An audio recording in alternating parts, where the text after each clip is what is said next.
plusieurs semaines qu'on pratiquait l'auto-isolement et depuis hier, on a repris officiellement le travail parce que je suis allée au travail hier et on va dire, allez, 20% des employés qui étaient au boulot. Donc on a insisté sur le fait que si vous n'avez pas grand-chose à faire, restez chez vous.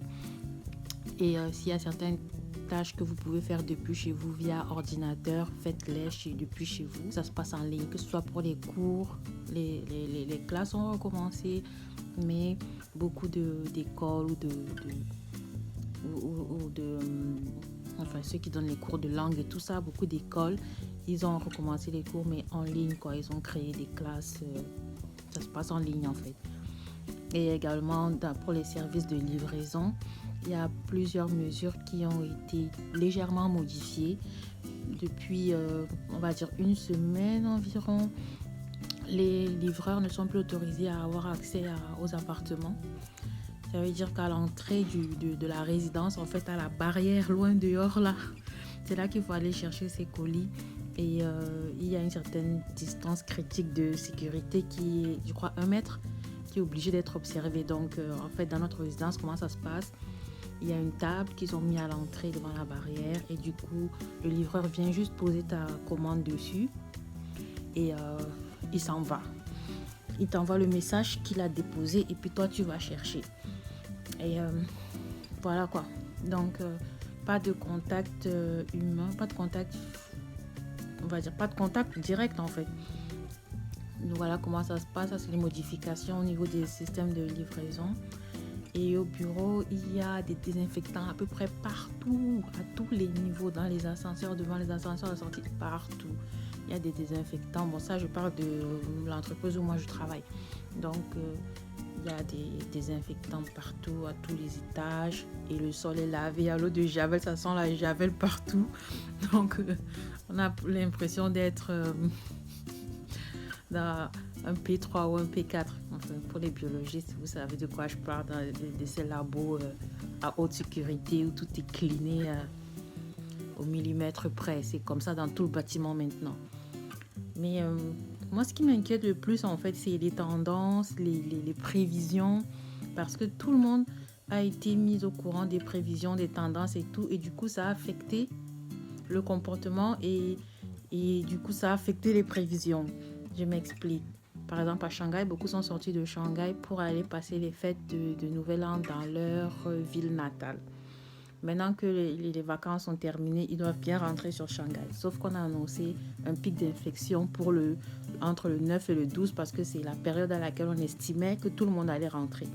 Mais là, comme ça a été plusieurs fois mentionné et que tout le monde est au courant que c'est la période qu'il faut éviter, tout le monde a évité de rentrer dans cette tranche dans cette tranche, je voulais dire horaire, mais c'est les dates. C'est quoi la tranche pour les dates? Bref, dans cet espace de temps. Du coup, hier, quand j'étais au boulot, il y a, comme je le disais tantôt, 90% ou 80% des employés qui n'étaient pas là parce qu'ils n'étaient pas rentrés.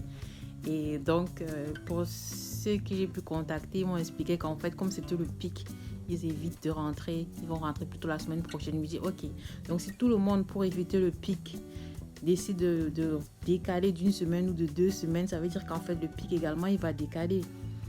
Donc, on n'est pas sorti de l'auberge parce que là, les chiffres depuis les 3 derniers jours annoncent que vraiment le taux d'infection est en baisse.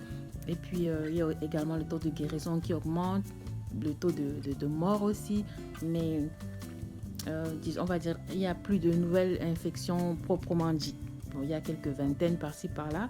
Mais pour la ville de Shanghai, on compte 1 cas pour 70 000. Donc, pas grand-chose.